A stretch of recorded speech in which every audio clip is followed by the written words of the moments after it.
안녕하세요. 네. 자, 오늘 진도가 175페이지가 되네요. 175페이지. 시간은 잘 가는 것 같죠? 벌써 2월이고 2월 마지막이 돼가는 것 같아요. 보니까 이제 날이 가면 어떻게 해야 돼요? 공부는 더 실력은 늘려야 되는데 실력은 잘 안 늘고 있죠 지금. 한 5월 정도 되셔야 돼. 지금 여러분들 공부를 한다고 해서 막 쑥쑥 올라가는 게 아니라 지금은 이제 전체적으로 배우다 보니까 여러분 정리는 안 되시고 이제 듣는 것만 좀 들으셨지 뭐 실력은 바로 늘지는 않을 거예요. 그래서 계속 복습을 꾸준하게 하다 보면 이제 5월 정도 됐을 때 5월 정도 되면 여러분 이제 실력들이 이제 그때부터 조금씩 높아지는 거니까 너무 욕심 부리지 마시고 한 30년씩 공부 안 했다가 갑자기 공부하는데 무슨 실력이 팍팍 늘고 이러진 않아요. 서서히 늘어가니까 복습 꼭꼭 하시고 따라오셔야 돼. 복습을 해도 금방 우리가 실력이 느는 거 아닌데 다음 과정에 갈 때 복습을 해놓으면 조금 빨라져 더 그게요. 남는 건 아닌 것 같은데 복습을 하다 뭐 조금씩 누적이 돼서 나중에 공부할 때 조금 달라져요. 그러니까 그렇게 하시고 하여튼 꾸준하게 공부하셔야 돼. 우리가 이 과정은 거의 이제 1년 과정이다 보니까 마라톤처럼 서서히 좀 페이스 찾아가는 이런 단계로 공부하시니까 너무 또 실망하실 필요는 없어요. 그대로 가시면 되는 거니까요. 자, 오늘 그 도시개발법 이제 오늘 진도를 처음 들어가는데 도시개발법이란 법률이 어디에 이제 적용되는가 그 개요를 좀 알으셔야 돼요. 자, 우리 대한민국의 모든 행정구역은 무슨 시 아니면 무슨 군 이렇게 해당이 되죠. 그럼 이 모든 시군에는 어떤 법률이 적용되느냐 이렇게 물으면 자 무슨 법이 되나요? 국토계획법이죠. 국토라는 말은 전국의 토지니까 전국의 모든 토지에는 무슨 법이 국토계획법이 적용된다 이렇게 말해. 그럼 이제 그 이유가 뭐냐면 모든 시군에는 용도 자체가 도시 아니면 뭐로 비도시라는 용도가 지정이 되는데 도시지역을 지정하거나 또는 비도시를 지정하거나 모두 무슨 계획이다? 관리계획 결정이다 이렇게 말하죠. 그럼 이 관리계획을 결정한 게 결론은 무슨 법? 국토계획법. 그래서 이 국토계획법이 관리계획 결정을 하면 여기에 대한 관리계획 결정과 동시에 행위제한이 나오는데 모든 행위제한이 또 무슨 법에 의해서 국토계획법에 의해서 적용이 된다 이렇게 말하죠. 그러니까 대한민국 모든 토지는 이 법에 대해서 적용을 받게 된다 이렇게 말해요. 자, 이때 요 시나 군에 대해서 이렇게 도로를 하나 설치한다 이렇게 예를 들어 볼게요. 도로 설치하는 것도 무슨 계획 결정? 관리계획 결정. 그럼 관리계획으로 도로를 만든다는 결정이 되면 그 결정의 효과로 사업을 하게 되겠죠. 사업, 시설이니까 사업하죠. 그래서 하고 있는 사업이 바로 시설 사업이 되는 거고 요 시설 사업을 할 때는 자 무슨 법으로? 국토계획법이지. 요렇게 해서 사업하겠죠. 자, 이 부분에다가 신도시를 하나 만들고 싶어. 신도시. 그 신도시를 만드는 사업을 도시개발 사업이다. 이렇게 말하고. 그럼 도시개발 사업 할 때도 무슨 계획으로 결정?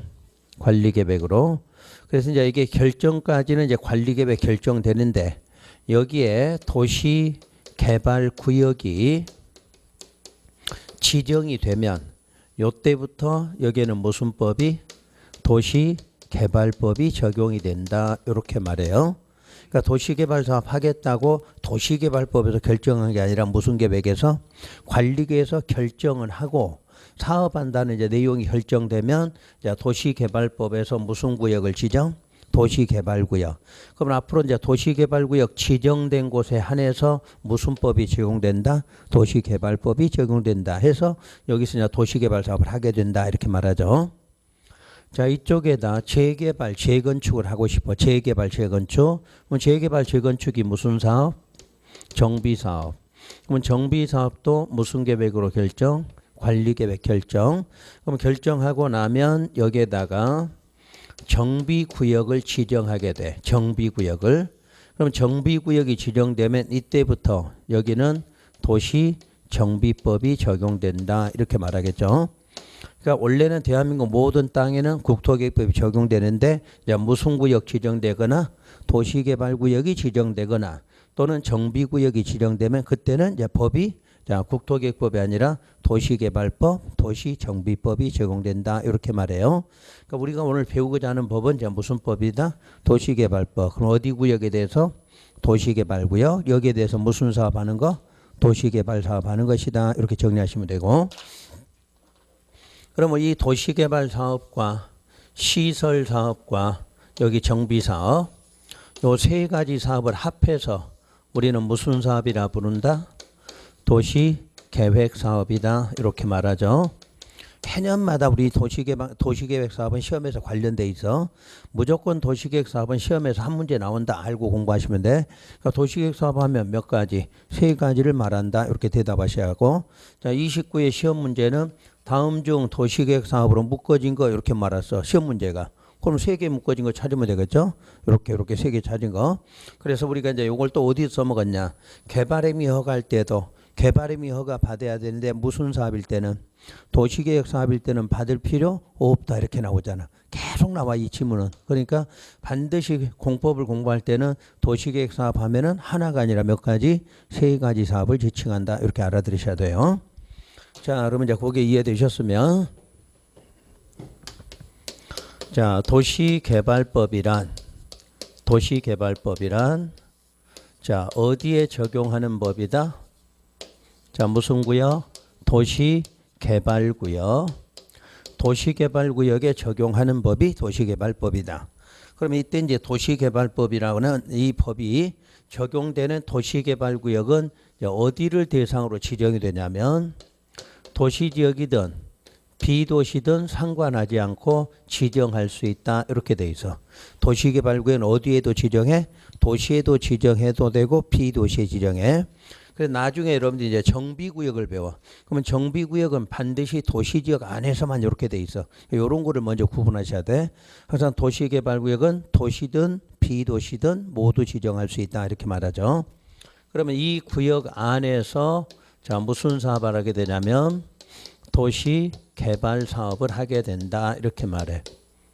그러면 도시개발 사업을 시험에서 물을 때 또 어떻게 묻냐면 도시계획 사업의 하나이다. 이렇게 말해. 도시계획 사업의 하나이다. 맞나요? 그렇지. 세 가지 사업 중에 하나에 해당한다. 이렇게 말해. 그러니까 혹시 시험에서 그렇게라도 나오면 헷갈리지 말라는 거. 도시계획 사업 하면 항상 몇 가지? 세 가지. 그 중에 하나이다. 이렇게 나와. 그러면 이제 도시개발 사업은 방식이 몇 가지가 있느냐 하면 세 가지 방식으로 해. 우리가 보통 수용 방식이라 이렇게 말해.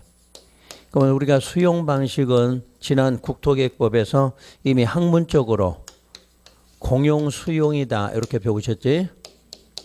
그래서 남의 땅을 강제로 뺏어다가 보상해주고 사업하는 방식, 그걸 수용 방식 이렇게 말해요.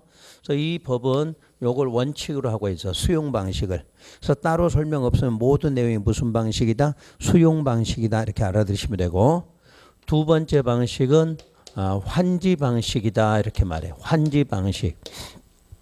문장 그대로 해석하면 토지를 교환하는 방식이다 이렇게 말해. 그러니까 땅을 뺏어가는 게 아니라 땅을 교환해 주는 방식이다. 그럼 여러분들이 보통 요 신도시를 만드는 사업은 어디서 많이 하느냐? 전이나 답이나 임야 쪽에서 사업을 해.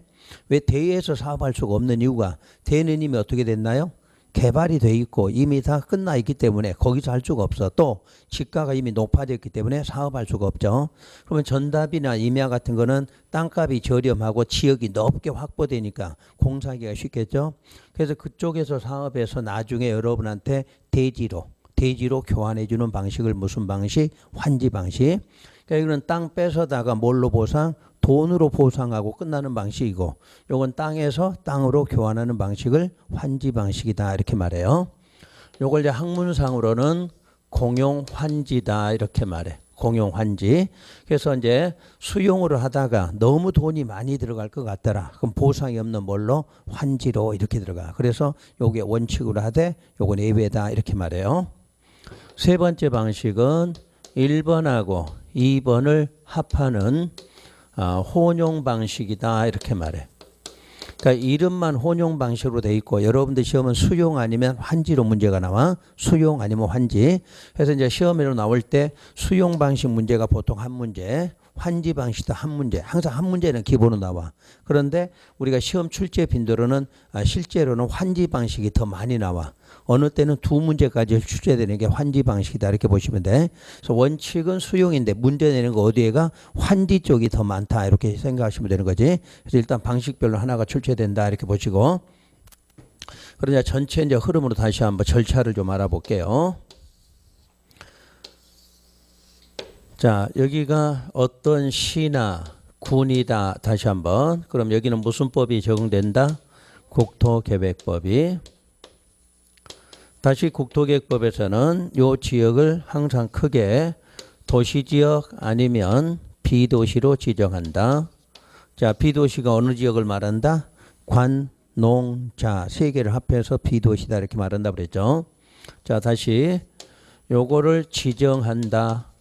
여기를 지정한다. 이런 거 모두 다 무슨 계획 결정이다? 관리 계획 결정이고. 이제 하나 더 배우죠. 관리 계획 결정되고 나면 자, 이 결정에 대한 효력이 발생하려면 무슨 도면 고시해야 돼? 그렇지, 지형도면. 지형도면을 고시해야 한다. 여기까지 이제 그대로 나와야 돼. 그러니까 국토계획 배울 때 항상 관리계획으로 용도지역이나 지구나 구역을 지정하고 나면 반드시 무슨 도면을 지형도면 고시하라. 그래 이제 결정에 대한 효력이 발생한다. 이렇게 나오겠죠. 자, 이제 여기까지 되면 다시 여기에다가 이 부분에다 도시 개발 사업을 하고자 한다. 그럼 다시 무슨 계획으로? 관리계획 결정. 결정했으면 다시 무슨 도면? 지형도면 고시. 아무튼 관리계획 결정됐다. 그럼 무조건 무슨 도면을? 지형도면을 고시하라. 이렇게 나와요. 그래서 이제 여기까지가 이제 국토계획법으로 할 일은 이제 끝났고, 그 다음에 이제 나오는 게 뭐냐면 개발계획이 나와. 개발계획 수립 고시한다. 그러니까 이 계획은 야 우리가 지금 개발 사업 그랬어. 그러니까 개발하려면 필요한 계획이 뭐다? 개발 계획. 그대로 해석하면 돼. 개발하기 위해서 필요한 계획이 뭐다? 개발 계획이다 이렇게 말해요. 그래서 앞으로 이 개발 계획에 대해서는 여러분들이 5가지 개념을 알고 계셔야 돼. 개발 계획하면 신도시를 만드는 청사진이야. 신도시의 뭐다? 청사진. 이런 거 시험에는 안 나오겠지. 그 대신에 지금부터 4가지는 될 수 있으면 기억을 꼭 하시는 게 공부할 때 편해요. 항상 개발 계획에서 시행 방식이 정해져. 시행 방식. 그러니까 시행 방식이 뭐예요? 수용으로 할지, 환지로 할지, 혼용으로 할지를 어디에서? 개발계에서 정한다. 이렇게 해놨어. 두 번째, 시행 방식이 정해지면 그 다음에 시행자가 정해져. 시행자가. 자, 기억을 해보세요. 우리가 국토계획 배울 때 시행자 그러면 맨 처음에 행정청 아니면 비행정청 아니면 공공, 민간 이렇게 구분되어 있죠. 여기는 방식에 따라서 시행자가 정해져 있어. 좀 이따 이제 필기할 거예요. 만약에 수용 방식 그러잖아. 그러면 여기는 공공과 민간으로 정해져 있어. 그다음에 환지 방식 하면 행정청, 비행정청 이렇게 정해져 있어. 그러니까 항상 우리는 이 방식에 맞춰서 시행자가 딱딱 나와야 돼. 그래서 좀 이따 시행자는 적어 드릴 거야. 그 다음에 세 번째가 시행자가 정해지면 이제 시행 기간이 정해져. 언제 시작해서 언제 끝난다. 이런 문제가. 그 다음에 네 번째가 앞으로 우리가 수용 문제 나오면 반드시 문제가 나와야 돼.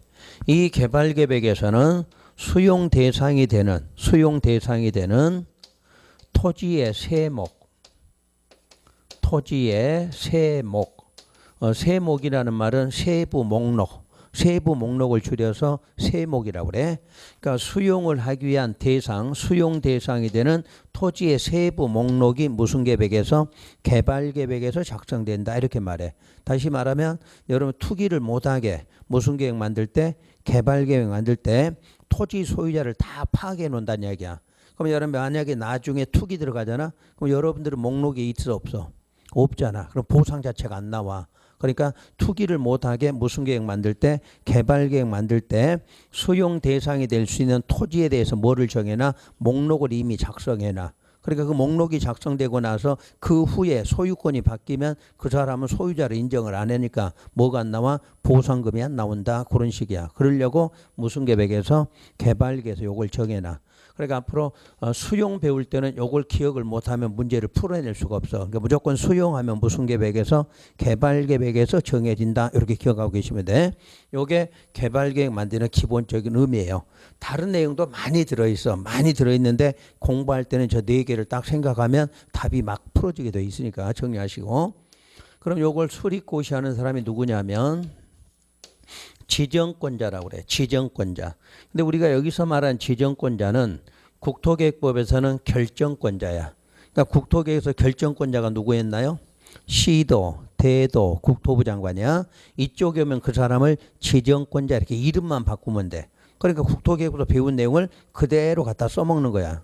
그래서 우리가 국토계획법 모든 법률의 기본이 되는 이유가 거기서 쓴 거를 이쪽에서 그대로 갖다 쓰는 거다. 이렇게 아시면 돼. 그래서 좀 이따가 지정권자 다시 설명할 거예요, 이제. 그래서 이제 지정권자가 개발계획 수립 고시하면 그 다음에가 도시개발구역. 도시개발구역을 지정 고시한다. 이렇게 나와. 역시 이것도 지정권자가요. 그런데 요 개발계획 수립과 도시개발 지정은 동시야. 동시. 요 계획 수립하고 나서 지정하는 게 아니라 요 구역을 지정하면서 무슨 계획을 개발 계획을 발표해. 그러니까 다시 말하면 어떤 도시개발 사업을 하고 싶거든 먼저 내부적으로 무슨 계획을 개발 계획 수립을 해. 그러니까 요게 수립이 다 될 때 되면 무슨 구역 요걸 지정해. 지정하면서 무슨 계획도 개발 계획도 그날 동시에 발표한다. 이렇게 보시면 돼. 그러니까 날짜가 다른 게 아니라 같은 날이다. 이렇게 해석하라는 얘기예요. 그래서 여러분들이 공부할 때 요 두 가지만 따로 기억하시면 돼. 그 다음부터는 여러분이 배웠던 과정이 똑같이 나와. 실시계획 작성한다. 시행자가. 어디서 배우셨지 이거? 우리 국토계획법에서 시설 사업할 때 배운 절차 똑같아. 우리가 모든 사업하려면 실시계획하면 공사하는 계획이잖아. 공사하는 계획을 누가? 시행자가 작성해. 그러면 시행자가 작성하면 인가 고시가 돼야 되겠지. 이게 지정권자. 그럼 기억해 보세요. 실시계획 인가를 받으면 어떤 효과가 나왔나요? 시행자 확정되면서 시행자에게 무슨 권리죠? 공사 착공 권리 준다 이렇게 배웠잖아. 그 내용 똑같아. 그러니까 인가 받으면 공사 착공 권리를 받게 돼. 그래서 인가 받으면 공사 착공한다 이렇게 말해. 그래서 이제 착공이 되면 여기서부터 이제 나눠지는 게 이게 이제 무슨 방식이냐? 수용 방식이냐? 환지 방식이냐? 여기에 따라서 절차가 조금 바뀌는 거다. 그 내용이야. 그럼 이제 수용 방식은 여러분 배운 그대로야. 공사 착공하면 자, 공사가 완료됐다. 완료되면 우리 뭐 했나요? 완료했다고 보고를 했지. 자, 보고 들어가면 무슨 검사했고? 준공검사했고. 준공사 끝나면 공사 완료했다고 공고한다. 기억나나요? 그러면 지금 여기서부터 여기까지는 어디하고 똑같아? 여기 있는 시설사업. 시설사업 할 때도 무조건 무슨 계획 작성해서 실시계획 작성해서 공사 끝나면 어떻게 한다? 공사 완료 공고한다. 똑같잖아요. 돼요. 그러면 결론은 우리가 뭐만 더 있다? 두 가지 절차만 더 있는 것이 무슨 사업이다? 개발 사업이야. 그러니까 기본적으로 시설사업 하는 절차에다가 뭐 만들고 개발계획 만들고 무슨 구역 지정하고 도시개발구역 지정. 이거 두 단계만 더 들어가면 무슨 사업? 개발사업. 요거는 어디든지 공통사항이야. 여기까지는 모든 사업하려면 실시계획 만들어서 공사 완료되면 뭐까지 공고하는 과정은 똑같다 이렇게 돼 있어. 다만 앞에가 두 개가 더 있으면 개발사업. 요거보다 두 개가 더 있으면 정비사업 이렇게 돼 있어. 그러니까 가장 기본적인 틀이 뭐다? 시설사업의 기본 틀이 잡히면 나머지 두 개, 네 개 이렇게 구분하면 돼. 그러니까 요게 두 개를 알면 나중에 요거하고 똑같은 게 뭐냐면 이제 정비법에 가면 무슨 구역이라고 나와? 정비구역 지정 이렇게 이름만 바뀌겠지. 그 다음에 거기도 개발계획 만드는 거야. 그리고 두 단계가 더 있어. 그러면 정비사업이야. 그럼 무슨 사업이 가장 복잡해? 정비사업. 그래. 그래서 어려운 거야. 사업 자체가. 그러니까 시설사업이 가장 간편한 방식이야. 왜? 요거는 도로 만들고 공원 만드니까 누가 관여할 일이 없어. 그러니까 가장 간단하게 끝나. 그냥 공사한다 이러면 끝나. 근데 개발사업은 그거보다는 앞에가 두 개가 더 추가돼. 다시 정비사업은 요 두 개보다 두 개가 더 추가되는 거지. 그럼 무슨 사업이다? 정비사업. 이렇게 배우는 거야. 그러니까 여러분들이 이 순서를 외워놓으면 공부하는 게 훨씬 편해. 여러분 시험은 이 절차가 한 문제씩 나오니까 무조건 절차는 기본적으로 한 문제 나와. 내우는 방법은 여기서 여기까지는 다 똑같다. 그 대신에 앞에가 뭐 있느냐 요것만 찾으면 절차 문제는 해결하는 거야. 그럼 보너스 문제를 하나씩 딱딱 맞을 수 있지. 정리하시면 그래서 그 다음 환지 방식은 이제 환지로 이렇게 바꿔야 되니까 먼저 필요한 계획이 하나가 환지 계획이야. 이 환지 계획을 먼저 작성을 해야 돼. 시행자가. 그러니까 착공해서 환지 계획 만들어. 그럼 환지 계획은 토지를 교환하기 위해서 뭐가 계획이 필요하다지. 그럼 이제 세 가지 계획 이해해 보세요. 개발 계획은 신도시의 뭐다? 청사진. 여기에 실시 계획은 다른 말로 공사하는 계획이야. 공사하는 계획. 그럼 여기에 환지 계획은 땅으로 교환하기 위해서 만드는 계획이지 공사하는 건 아니야. 그냥 나중에 환지를 어떻게 바꿔줄 거냐 하는 계획을 세우는 것이 바로 뭐다? 환지 계획이다 이렇게 말해. 그럼 이제 환지 계획 작성되면 공사 완료를 해. 그럼 여기는 완료되면 완료 공고부터 먼저 해. 그리고 준공검사를 나중에 받게 돼 있어. 그리고 나서 마지막으로 환지 처분한다 그래. 환지 처분 공고한다. 그럼 여러분들이 상식적으로 처분한다 이 말이 무슨 뜻이야? 권리를 넘겨준다 그런 말이 처분이잖아. 여러분이 소유권 하면 소유권의 우리가 본체가 뭐야? 사용, 수익, 처분 이렇게 돼 있잖아. 그러니까 사용 수익은 권리가 넘어가지 않지만 처분한다 그건 뭐야? 권리 다 넘겨준다 그 말이잖아. 그러니까 요 환지 처분한다 그러면 땅으로 바꿔서 권리를 아예 넘겨준다. 그게 무슨 처분? 환지 처분이야. 그러니까 요 계획만 세웠다가 그 계획이 마지막에 무슨 처분으로? 환지 처분으로 여러분 전답이라는 소유권이 뭐로? 대지로 넘어가게 된다. 그게 무슨 처분? 환지 처분이야. 그러니까 용어를 순서 그대로 이해를 하시는 거야. 그럼 이제 여러분들 시험장에 가서 이제 달라진 점을 물으면 요거를 시험에 내는 거야. 여기하고 여기는 순서가 어떻게 돼 있어? 검사를 먼저 하고 공고를 나중에 하잖아. 근데 유일하게 환지 방식은 순서가 바뀌어. 뭐부터 하고? 공고 먼저 하고 검사를 나중에. 그러니까 이 순서 이걸 묻는 거야 시험에서. 그러니까 알고 들어가면 쉬운 거지. 원래 절차는 뭐 항상 뭐가 먼저? 준공검사가 먼저고 공사 완료 공고가 나중이다 이렇게 돼 있어. 어느 사업이나. 근데 무슨 방식만?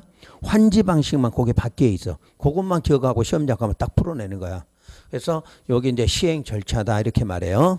제가 순서는 이제 알려드렸어. 그럼 지금부터 개발 계획은 요거를 반드시 기억하셔야 돼. 이번 달엔 이걸 다 배우진 않는데 다음 달에 가서 3월 달에 가서 요거 배울 때는 이 과정을 모르면 여러분들 이 문제 풀어낼 수가 없어. 날짜 문제가 나오거든. 이제 몇 년 후에 뭐 만든다 이런 과정을 배울 때는 요걸 알아야 문제를 풀어낼 수가 있어. 그래서 미리 지금 한번 정리하신 거야. 그 다음에 이제 두 번째로 오늘은 요 도시개발구역 지정 고시가 되면 어떤 효과가 발생하는가. 그래서 왜 일반적인 사업 앞에 요 두 개를 뒀느냐. 신도시 만드니까 청사진 만들고 그 다음에 요게 뭐 하기 위해서 이게 지정되느냐 그 문제야. 첫째는 도시개발구역이 지정되면 거기를 도시지역으로 봐. 도시지역으로. 그 다음에 지구단위 계획구역으로 결정 고시된 것으로 본다 이렇게 놨어. 요게 가장 중요한 효과야. 도시개발구역 지정한 이유는 자 무슨 지역과 무슨 구역? 도시지역과 지구단위 계획구역으로 결정고시 된 것으로 본다 이렇게 나서 이건 이제 무슨 이야기냐면 현재 여기 도시지역은 개발이에요 보전이에요? 개발이야. 여기는 보전이고 앞으로 이 법은 보전을 미개발 이렇게 말해. 보전이 아직 개발 안 됐잖아. 그래서 미개발. 그러니까 이제 국토계획법에서는 보전, 개발 이렇게 두 개로 구분했는데 여기는 개발과 미개발 이렇게 분류해. 그럼 여기는 개발할 수 있는 땅인데도 개발을 안 했어. 예를 들어서 여기를 도시개발구로 지정했는데 여기가 현재 도시지역이야. 근데 개발할 수 있는 땅인데도 개발이 안 됐으니까 무슨 구역으로? 지구단위 계획구역으로 본다는 이야기야. 그럼 우리 지구단위 계획구역으로 본다 그 말은 지난번에 배울 때 요거 무슨 개발? 계획적으로 개발해야 돼. 몇 년 안에? 3년 안에 계획 수립해서 개발하라 이런 뜻을 갖고 있잖아. 그러니까 현재 개발할 땅인데도 개발을 안 하고 있으면 도시개발구역 지정과 동시에 무슨 구역으로? 지구단위 계획구역으로 보고 빨리 3년 안에 계획 수립해서 개발 들어가라 이런 뜻을 갖고 있어. 그 다음 비도시는 미개발인데 여기에다 무슨 구역을 지정하면 도시개발구역을 지정하면 동시에 별도의 절차 없이 무슨 지역으로 도시지역으로 바뀌게 돼 있어. 그럼 도시지역이가 뭐 할 수 있다? 개발할 수 있게 된다. 이렇게 말해. 그러니까 대한민국 땅은 도시지역일 때는 개발을 할 수 있지만 현재 개발했다 안 했다? 안 했으니까 빨리 개발하려면 무슨 구역으로? 지구 단위 계획구역으로 바뀐 걸로 봐야 된다. 이런 뜻이야. 그래 빨리 개발되겠지. 그다음에 비도시 지역은 용도를 바꿔주기 전에는 개발돼 안 돼. 안 되겠지. 그러니까 아예 자동으로 무슨 지역으로? 도시 지역으로 바뀐 걸로 볼 테니까 빨리 개발할 수 있게 해준다. 이렇게 말해. 그래서 이렇게 준비가 끝나야 무슨 계획을? 실시계획 작성해서 공사할 수 있게 된다. 이렇게 말해. 그래서 매번 시험에 나오는 게 요 지문이야. 그 다음 결정고시 된다. 그럼 아까 무슨 고시? 지형도면 고시지. 결정했다. 그럼 무슨 도면? 지형도면 고시야. 그럼 여기도 결정고시 된 것으로 보는 경우에도 반드시 지형도면 고시가 돼야 돼. 그런데 이제 특례가 주어져. 우리가 이제 이쪽 법에서는 토지이용 규제 기본법에서 결정되면 2년이라고 돼 있어. 2년. 근데 우리 국토개혁표는 없기 때문에 우리가 숫자로는 안 배운 거지. 나중에 이제 알게 되는데 2년 안에 결정고시하게 나서 지형도면 고시를. 그런데 여기는 기간이 항상 2년보다 길게 돼 있어. 그래서 뭐라고 나오냐면 사업 시행 기간 안에 하면 된다. 이렇게 나와. 그럼 아까 사업 시행 기간 여기 개발 계획에서 여기 나와 있죠. 시행 기간 여기 나와 있어. 그러면 시행 기간이 30년이다 그랬어. 그러면 지형도면 고시 몇 년? 30년 안에만 해주면 돼. 만약에 10년짜리 사업이다 그러면 10년 안에 그만큼 길게 해도 상관없다 그 내용이야. 만약에 지형도면 고시하면 효력이 어떻게 돼? 상실하게 돼 있잖아. 근데 여기만큼은 2년이 아니라 그보다 길게 줘서 효력 상실하고 상관없이 사업할 수 있게 해주겠다 이런 뜻을 갖고 있어. 그래서 이제 상식적으로 우리가 보통 수용 방식은 보통 10년 정도 잡아.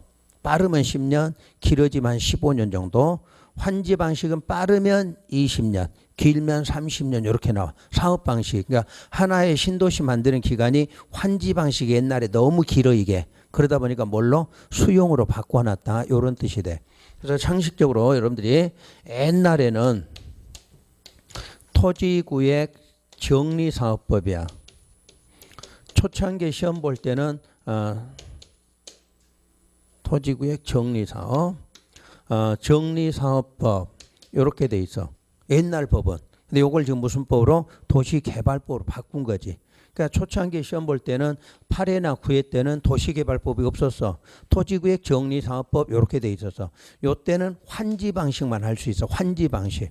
그러니까 환지로만 하니까 너무 기간이 길어지니까 법을 뭘로 바뀌면서 도시개발법 바꾸면서 환지를 뭘로? 수용으로 할 수 있게 이렇게 바꾸는 거야. 그래서 법 이름이 그때부터 바뀌게 된 거야. 그러니까 요건 알 필요는 없고 요런 법이 바뀌어서 지금 현재 무슨 법으로? 도시개발법으로 바뀌었다. 그럼 도시개발 바뀐 이유는 뭐가 너무 많이 걸리니까 환지로 하면 시간이 너무 많이 걸리니까 그걸 법을 바꾸다 보니까 이름을 도시개발법으로 바뀌면서 무슨 방식을? 수용을 원칙으로 만들어놨다. 이런 뜻이야. 그래서 사업기간이 좀 빨라지게 됐고 자 그런 계획을 하셔야 돼. 그래서 항상 도시개발 지정고시 되면 요거는 기본적으로 항상 나타나야 돼. 요 말이 딱 나와야 이제 문제 해결이 된다 이렇게 나와. 그래 놓고 이제 결정고시로 보는데 단 비도시에 지구 단위 계획구역이나 또는 취락지구는 제외한다 이렇게 나왔어. 또 우리 이걸 시험에서 많이 내. 이거 시험을 해서 지금 현재 저기가 무슨 구역이다? 이미 지구 단위 계획구역인데 비도시의 지구 단위 계획구역이야. 또 하나는 무슨 지구? 취락지구일 때. 그때는 도시개발구역을 지정해도 이렇게 바뀔 필요 있다 없다? 없다 이렇게 말해. 이미 자 비도시에도 무슨 구역 지정되면 지구 단위 지정되면 빨리 개발할 수 있게 됐고 취락은 왜 나왔을까? 취락이 뭐라고 그랬어? 그래 우리 사람을 살 수 있게 만드는데 이미 요게 지구 중에서 완화시켜 놨잖아. 개발하려고. 그러니까 그런 지구는 굳이 도시개발구 지정해봤자 도시나 이런 걸로 바뀔 필요 없다 그 내용이야. 그래서 항상 시험에서 도시개발구의 지정고시 그럼 뭐 나와? 도시나 지구 단위 계획구역 결정고시로 봐. 근데 만약 어디가 있으면 취락지구가 도시개발구역 지정했다. 그럼 도시적 이렇게 바뀔 필요 있다 없다? 없다 이렇게 나와. 그래서 우리는 항상 시험에서 요거는 보너스 문제로 나오면 맞춰야 된다 하고 기억하셔야 돼.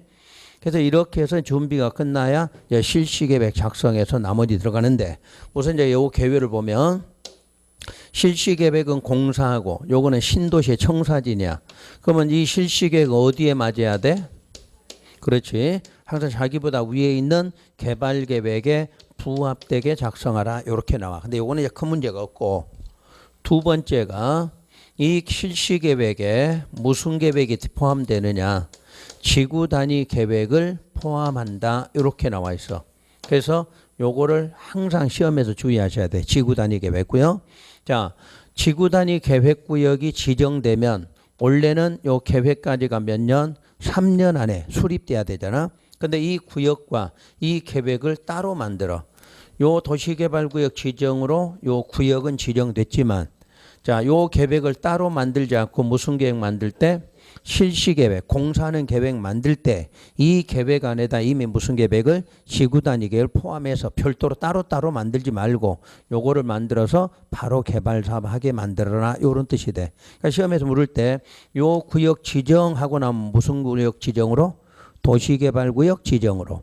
그 다음에 지구 단위는 별도로 만드는 게 아니라 무슨 계획 만들 때? 실시계획 만들 때 요건 거기에 같이 포함되어 있다 이렇게 말하면 돼.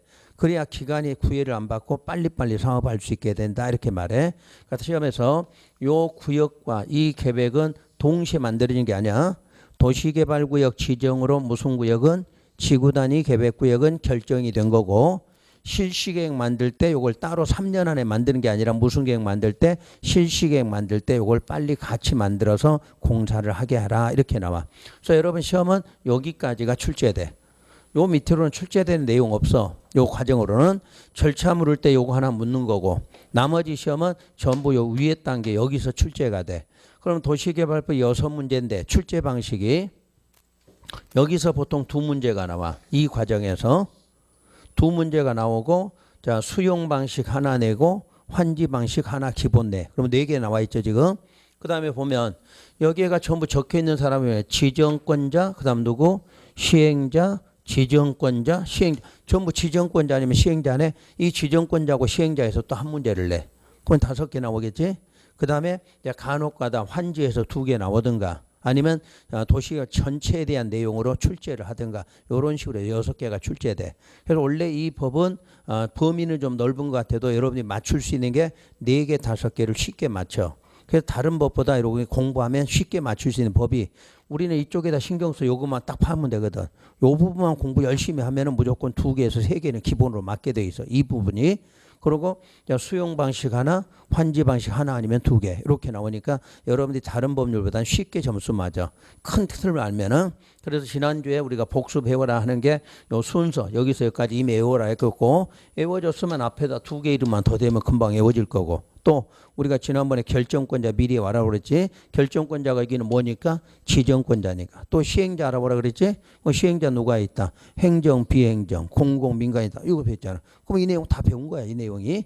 그래서 그런 과정이다 이렇게 정리하시고, 지금부터 이제 지정권자를 설명을 좀 드릴 건데, 우리 결정권자하고 이제 차이점이 뭐냐 이걸 좀 알으셔야 돼. 자, 여기서 지정권자 그러면 당연히 이름은 3사람이지. 시도, 대도, 국토부 장관 이렇게 해서 지정권자. 그럼 국토계획법 시간에 이걸 결정권자 이렇게 말했고, 여기는 지정권자 이렇게 말해. 그럼 그때도 원칙 예외가 있듯이 여기도 원칙과 예외로 구분해서, 당연히 원칙은 누구다? 시도지사다 이렇게 나와. 그럼 이제 시도지사가 도지사는 그 중에 누구한테? 대도시에는 위임할 수 있다 해서 역시 대도시시장도 결정권, 지정권이 있다 이렇게 말해. 그래서 창원시만큼은 창원시장이 직접 뭐한다? 지정한다 이렇게 돼 있어. 원래는 모든 도지사니까 모든 시군에 대한 결정권은 누구한테 있다? 도지사야. 근데 뭐 어떤 시? 창원시. 그 다음에 김해시, 그 대도시는 직접 지정할 수 있는 권한을 뭐 받았다? 위임받았다 이렇게 말하는 거야.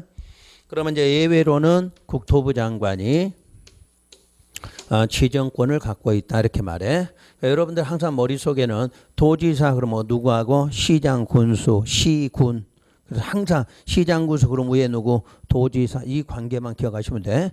그래서 시도나 대도 국장 읽을 때는 대도 같이 읽지만 항상 머릿속에는 도지사가 뭐 했다 위임했다 이렇게 알아들으셔야 돼. 그러면 이제 이 사람들이 직접 지정할 수 있는 권한을 갖고 있다 이렇게 말해. 그런데 여기는 지정하는 방법이 두 개가 더 있다 이렇게 말해. 직접 말고도 두 개가 더 있다. 자, 첫째, 요 시도지사한테 지정을 요청하는 경우가 있어. 그래서 요청받아서 지정하는 방법도 있다 이렇게 말해. 그럼 여러분 배울 때 요청이란 뜻이 뭐였나요? 이거? 요청? 그렇지. 행정청끼리 아래에서 위쪽에다 해달라 이럴 때는 뭐라고 한다? 요청한다 이렇게 배우셨지? 그러면 시도지사의 아랫사람이 누굴까? 시장, 군수, 구청장 이렇게 나오겠지? 시장, 군수는 누구한테? 도지사겠죠? 구청장은 특별시장, 광역시장. 도지사 앞에 시는 항상 어떤 시? 특별시, 광역시. 그래서 특별시나 광역시는 자 구청장이 지정 좀 해주세요 하고 뭐한다? 요청할 수 있어. 그 다음에 경상남도 같은 경우는 만약에 옆에 있는 함안군, 그럼 함안군수가 누구한테? 경남도지사한테 지정 좀 해달라 요청하겠죠. 자 옆에 진주시장이 있다. 그럼 진주시장도 누구한테? 경남도지사한테 지정 좀 해달라 요청한다. 이런 뜻이야. 그게 요청의 뜻이에요. 그 다음에 또 하나 주의할 거, 국토계획법 시간에는 구청장이 나온 적이 있다 없다? 없었지. 국토계획법 시간에. 국토계획법에는 구청장이 한 번도 나온 적이 없어. 그 말은 상위법에는 구청장이 관련이 없어. 그래서 오늘부터 배우는 하위법에는 누가 나와? 구청장이 나와. 그런 걸 생각해야 돼. 그러니까 국토계획법 문제 풀 때 구청장 써줬어. 그럼 무조건 뭐 틀렸다고 이렇게 찾아내야 돼. 구청장 하니까 뭐 머리 쓰고 그러지 말란 얘기야. 국토계획법에는 구청장이 나와 안 나와? 안 나왔잖아. 한 번도. 그냥 특광 시장 군수다 이렇게만 나왔지. 여기서부터는 시장 군수하고 특광 대신에 누가? 구청장 이렇게 나와. 그 다음에 요것도 이제 줄여서 쓸 때는 시장 등이다 이렇게 말해. 모든 법률에서 줄여 쓰는 방법 맨 앞에 있는 사람 하나 쓰면 돼. 그 나머지는 뭐로? 등 그래. 이런 거를 많이 써 앞으로. 그러니까 이것도 합해서 시장 등이다 이렇게 말하고. 그러면 시장 등은 시도지사에게 지정을 뭐한다? 요청해. 그럼 요청받은 시도지사가 요청받아서 뭐 할 수도 있다? 지정할 수도 있다 이렇게 말해. 그때 요청할 때는 도시계획위원회에 자문을 거쳐라 이렇게 나와. 요게 이제 문제가 돼. 원래 또 공법상의 위원회는 심의기구라고 돼 있어. 심의. 근데 심의가 아니라 뭐라고 그랬어? 자문이라고 그랬잖아. 그래서 이런 걸 기억해야 돼. 무조건 도시계획위원회, 뭐 건축위원회, 위원회 나오면 전부 뭐 한다? 심의한다 이렇게 돼 있어. 그런데 여기는 요청할 때 심의를 한 게 아니라 뭐를 거쳤다? 자문을 거쳤다 이렇게 나와. 이런 거 용어를 기억하시면 돼. 자, 그러면 다시 국토부 장관에게도 지정을 요청하는 사람도 있다 이렇게 나오겠죠. 자, 요청이니까 원래대로 하면 누가 있냐면 시도지사겠지. 그런데 시도지사는 이미 자기가 지정 권한을 갖고 있어. 이럴 때는 요청한다 안 한다? 안 한다 이게. 요것만 주의하면 돼. 항상 국토부 장관에는 시도지사가 맞기는 한데 이 사람이 이미 권한을 갖고 있을 때는 요청할 필요가 없어. 요런 게 여러분들이 모든 법마다 이런 게 다 나와. 모든 법마다. 그러니까 요런 거를 반드시 이해를 하셔야 돼. 그러니까 요청한다. 그러면 아랫사람이 요청한다. 이 말을 알아들었고 그때 시도지사는 특히나 권한이 있을 때는 요청할 필요가 없다. 이렇게 말해. 그러면 이제 그때는 누가 하느냐. 관계 중앙행정기관의 장이 요청한다. 이렇게 나와. 그럼 우리 행정 앞에 중앙자가 들어갔다. 누구였다? 장관이라는 뜻이 장관. 근데 장관 앞에가 관계라는 말이 들어갔다. 그럼 누구는 빼고 국토부 장관을 뺀 나머지 장관이다. 이런 뜻이라고 그러지. 그럼 만약에 교육에 관련됐어. 그럼 누가? 교육부 장관이 요청한다. 이렇게 나오겠지. 자, 환경 관련되면 환경부 장관. 근데 지난번 여러분 시험에서 교육감이 국토부 장관에게 지정을 요청한다. 맞아 틀려? 틀렸지. 직급이 안 맞잖아. 항상 장관한테는 장관이 되는 거지. 교육감은 장관 아니잖아. 여러분 시험에 그렇게 나와. 그러니까 중앙행정기관의 개념을 정확하게 뜻 알고 하라는 거. 중앙자 들어가면 장관이다. 장관 앞에 관계 들어갔다. 국토부 장관이 아닌 나머지 장관을 지칭해. 그래서 장관은 장관끼리 지정을 요청한다 이렇게 나와. 자, 요청 문제는 그렇게 해결하고, 그 다음 요 시장 등을 통해서 지정을 제한하는 경우가 나와. 제한하는 경우. 제한이란 말은 행정청이 아닌 사람들이 행정청한테 해달라 그럴 때는 뭐라고 그래? 제한한다 이렇게 말해. 그런데 요 지정 제한 여기가 원칙이야. 원칙은 직접 한 게 아니라 누구를 통해서? 시장 등을 통해서 지정을 제한했다 이렇게 나와. 그런데 요 국토부 장관에게는 지정을 제한하는데 이때의 제한은 직접이야. 누구를 통하는 게 아니라 직접 제한한다 이렇게 해놨어. 요때는 바로 이제 예외로 보고 있어. 그러니까 혹시 이제 제한해서 다른 설명 없으면 무조건 뭐가? 여기가 원칙이고 직접 장관에게 제한한다. 그때는 뭐다? 예외다 이렇게 알아들으셔야 돼.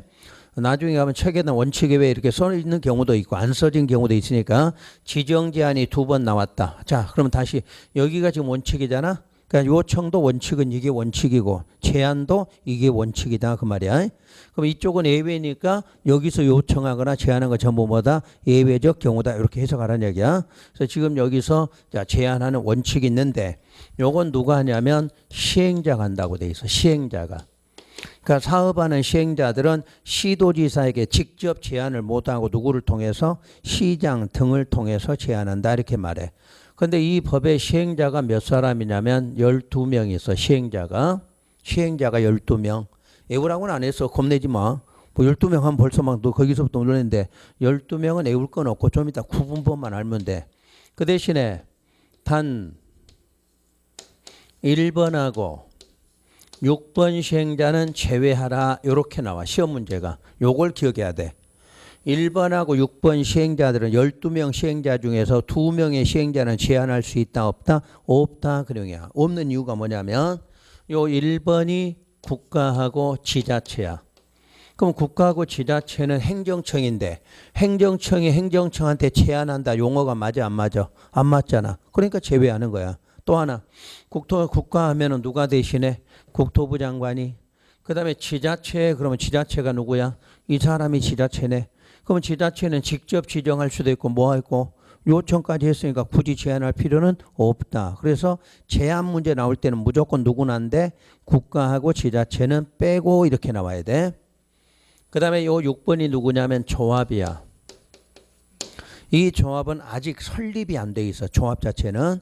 조합은 누가 만들어? 우리 여러분들이 만들잖아. 여러분들이 조합을 만드는데 지금 요 때는 지정 단계이기 때문에 조합이 설립됐다 안 됐다? 안 돼 있어. 그러니까 2명은 제한할 수는 없다 이렇게 말해. 그래서 요것만 좀 신경 쓰면 돼. 그 다음에 여기 이제 세부적인 내용은 나중에 이제 배우시는 걸 하고. 자, 그러면 여기서 이제 조금 더 설명해서 지금 1번은 배웠으니까 2번, 3번, 4번, 5번을 좀 설명을 드릴게. 좀 이따 할 거니까 미리 할 거야. 지금 1번하고 6번은 빠졌잖아. 그러니까 2번부터 5번까지. 다시 말하면 시행자는 12개 중에서 6번까지는 암기를 하셔야 돼. 시행자가. 왜냐하면 이 법은 시행자 이름을 갖고 출제를 해. 시행자 이름을 갖고. 그러면 여러분 시행자가 나오면 이게 누구에 해당된지를 알아들으셔야 돼. 2번 시행자 그러면 공공기관이야. 자, 우리 공공기관 하면 대표로 뭐를 말하죠? 한국토지주택공사를 말해. 공공기관 하면 토지주택공사다 이렇게 알아두시면 돼. 3번은 정부 출연기관이라고 그래. 정부 출연기관. 4번은 지방공사야. 5번은 토지 소유자야. 그러니까 5번이 토지 소유자, 6번이 누구? 조합이지. 요 토지 소유자 혹시 여러분이다. 우리 3분의 2 갖고 있다. 3분의 2 갖고 있다. 그 사람이야. 그러니까 여러분들은 어디에 해당돼? 조합이다. 이렇게 해야 돼. 그래서 여러분 요 이름을 6개를 자꾸 외우려고 노력하. 오늘도 외우고 가시라는 얘기야. 집에 가서 하지 말고. 1번이 누구? 국가하고 지자체야. 2번은 공공기관. 이름으로 나올 때는 한국토지주택공사 이렇게 나와. 3번은 정부 출연기관. 4번은 지방공사. 5번은 토지 소유자, 6번은 조합. 요거 외워갖고 하면 금방 풀어져 답이. 근데 요거 못 외우고 시작하면 여러분들 문제 자체 해결이 안 돼. 오늘 여러분들 외워줘야 돼. 집에 가기 전까지. 앞으로 몇 번 더 할 거예요. 좀 이따 시행자가 한 3번 더 할 건데 외워지겠지. 항상 3번 지나면 외워진다 그랬죠. 그렇게 공부하시면 돼. 그럼 여기서 이제 국토부 장관에게 직접 제안하는 사람이 누구냐면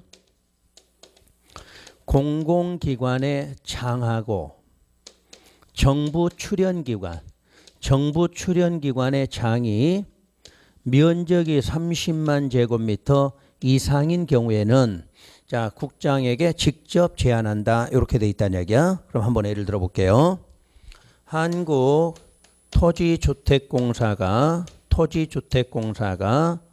35만 제곱미터인 경우에 지정을 제안하는데 국장한테 제안했다. 자, 그럼 이렇게 지문이 나왔어. 이게 맞았을까? 틀렸을까? 응? 틀렸지? 틀렸다고 찾아야 돼. 왜?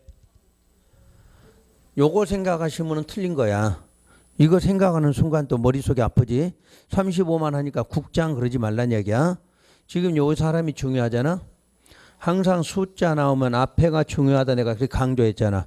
지금 토지공사잖아. 그럼 토지공사는 어디야? 여기 있네. 시행자잖아. 그럼 시행자는 누구한테? 시장한테 해야 되잖아. 토지공사한테는 안 해야지.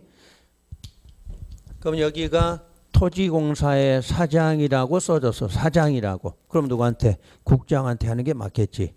이해되셨나요? 그러니까 공공기관이나 정부 출연기관은 시행자야. 시행자 할 때 누구한테? 시장 등한테 해야 돼. 근데 뒤에가 누구라고? 사장이라고 써지면 그때는 국장한테 한다. 이렇게 돼 있어. 그러니까 이 숫자 항상 내가 외우지 말라 하는 이유가 이거야. 여러분들 공법 시간에 숫자 나오는데 숫자 외우면 그 순간부터 바로 틀리게 돼 있어. 숫자는 뜻 알고 해야 돼. 무조건 숫자 나왔다 그러면 어디 봐라? 앞에나 아니면 뒤에 봐라는 이야기야. 거기에 답이 나올 거니까. 그러니까 30만은 누구나 해당되는 게 아니라 누구일 때만 두 사람의 사장님일 때만 해당돼. 사장님만. 그러니까 사장이라고 시험에 나와. 그렇게 토지공사 사장 이렇게 나온다는 얘기야. 그럼 사장이라고 써지면 누구한테? 국장한테. 그냥 토지공사 그러면 누구한테? 시장 등한테. 이렇게 그것만 생각하면 돼. 그래서 숫자 나오면 여러분 시험에는 항상 틀리게 주는 이유가 뭐냐? 요걸 틀리게 주는 게 아니라 앞뒤를 틀리게 주는 거지. 그러니까 그걸 주의해야 돼. 앞에서 몇 번 연습해봤죠? 숫자 나오면. 그러니까 숫자는 지금 외우지 말고 내가 9월 달에 가서 여러분들이 공부하다 보면 문제풀이 할 때 숫자를 외우시면 돼. 지금은 전혀 신경 쓰지 말고 있었구나 요 정도 알아들으면 돼. 있었구나 숫자가. 그래서 요게 지금 3가지 방법. 다시 지정권자 지정 방법이 첫째 무슨 방법? 직접 지정하는 방법. 두 번째 요청받아 지정하는 방법. 세 번째는 제안받아 지정하는 방법이 있다. 우선 그 틀은 그 3가지예요. 직접, 요청, 제안에 의한 방법. 그다음에 항상 원칙은 누구다? 시도. 예외는 국토부 장관이야. 그게 이제 구분이 돼야 되고.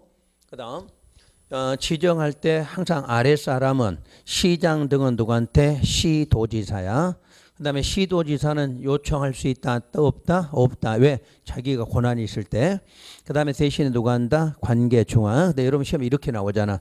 관계중앙행정이 시도지사한테 요청한다. 그럼 맞아 틀려? 틀렸지? 순서가 안 맞잖아. 그래서 내가 표를 이렇게 해준 이유가 직급에 맞게끔 하라 해서 표를 해드린 거야. 여러분 책에 순서로 그냥 지문으로 돼 있는 것을 그냥 공부하다 보면 시험에서 이렇게 해도 요청 단어 하면 혼동하는 거지. 또 요청이라는 거 아랫사람한테 할 요청이 없어. 항상 누구한테? 위로.